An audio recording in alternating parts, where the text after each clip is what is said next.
Sidney S. Friedman. My friends have always known me as Skip. What war did you fight in? World War II. I'm not old enough to have fought in World War I. World War II. What was your role in the war? Soldier, nurse? Soldier. Okay. How old were you when you were enlisted or drafted, or did you enlist or get? I enlisted at the age of 18. Okay. What were you doing before the war? Did you have like a job or a family, or were you still in school? I was in my first year at school at Western Reserve University. I was a student. Okay. What were your initial feelings about serving in the war?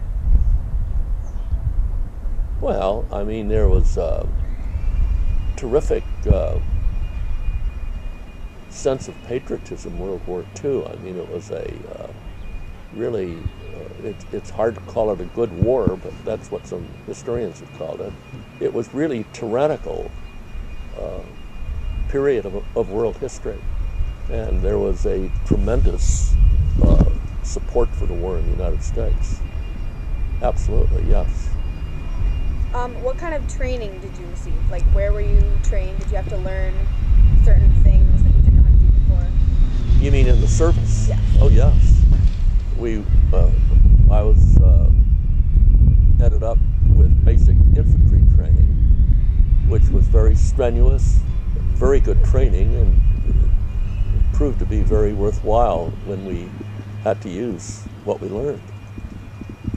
What difficulties did you experience during training? In training, it was just very tough. It was the very, very tough, physically strenuous, very challenging, and it proved to be very worthwhile. Where were you stationed?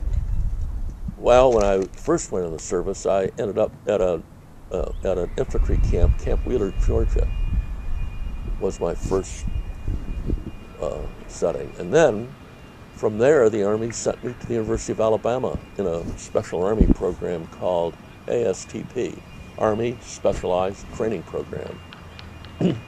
And I was involved in a engineering program at the University of Alabama.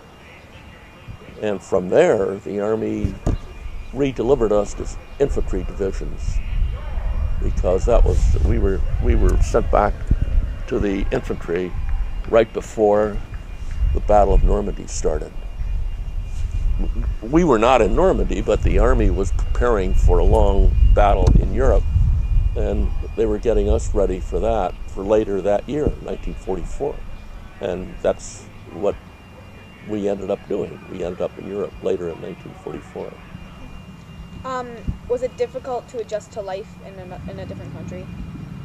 Well, I mean, we really weren't living the life of the country we were in. We were in the Army. So the answer to that question would be no. I mean, we really weren't living the customs of the countries we were in. We were living American stuff.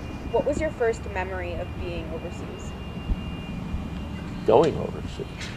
I went overseas on an old, huge ocean liner called the Aquitania, and I was on board a ship with about 10,000 troops. That was the first stirring memory. We went, during the middle of the war, we went across the Atlantic without a convoy, which was a little exciting. But that's the first strong memory of going overseas, the trip itself. Were you ever fired at or like attacked by guerrilla fighters? Well, we were attacked by, I don't know if you'd call them guerrilla fighters, we were attacked by the German army. Yes, the answer to that question is a strong yes. How did you deal with the mixed emotions of war, like having like the patriotism of serving for your country, like? Well, you are trained how to defend yourself and how to try to attain victory, whatever that is. So you do what you're supposed to do. You just do it. Did any of your friends or people you know get killed or sent home due to injury? Oh yes, a good number of them. Any really close friends of yours? Yes, indeed. Yes, indeed. And then, so this is like the main part of it. What are like one or two of your most vivid memories? Well, there are a lot of vivid memories. The most vivid is ending up as a prisoner of war. That's very vivid. I mean, it turned out that where I was turned out to be the biggest land battle that the American Army has ever been engaged in. It was the Battle of the Bulge in the winter of 1944, in that we happened to be at a position on the Western Front at the exact center of the German attack, the absolute center of the attack.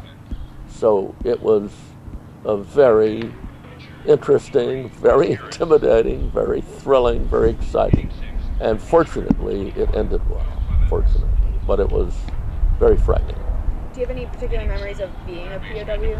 Oh, of course, yes. Yeah, I was prisoner of war for about 4 months. Oh, very vividly, of course, I do. Yes. When were you released or sent home? Well, I ended up in a prisoner of war camp, ultimately in a place called Ziegenhain, which was Stalag 9A. It was a POW camp near a fairly big German city called Kassel. And we were actually liberated by American tanks coming through a battle as starting almost the last 5 or 6 weeks of the war. So we were literally on the front lines of an attack by an American tank group against the German army, which was right where we were. So we were, for a good part of a morning and afternoon, we were in the middle of a battle zone with guns coming both directions, with weapons in both directions. And then final question, was it hard to adjust upon returning home, getting used to it? Oh, I don't think so. We were young kids. Remember, when I was liberated, I went into service. I was 18 years old when I enlisted. I came out. I turned 21 on the boat bringing us back to the United States. So it wasn't that hard. We were young kids, and we were strong, tough, well-trained kids. And no, I didn't have a particular hard time adjusting. Maybe older people did, but we were young kids. We were very young. I went into service. I was 2 years older than you guys are right now. Give you an idea. Okay, so that's all the questions we have. Do we have anything else? Do you want to share anything specifically, other things that you think we should have in here? Well, you're particularly concerned about the war. Let me just talk about the war for a moment. The war was horrible, and what the Nazis did during World War II is unbelievably bad. I mean, we were witness to a lot of what had gone on in Europe. Most of the cities in battle areas, many in northern France, in Germany, which was heavily bombed. We were, as we were prisoners of war, every day we saw American bombers overhead on their way to bomb cities in Germany. And what the Germans did was horrendous. It is hard to believe how bad it was. Even reading about it to this day, you read about the Holocaust in school and you read about wars, you cannot imagine how miserable it was. Millions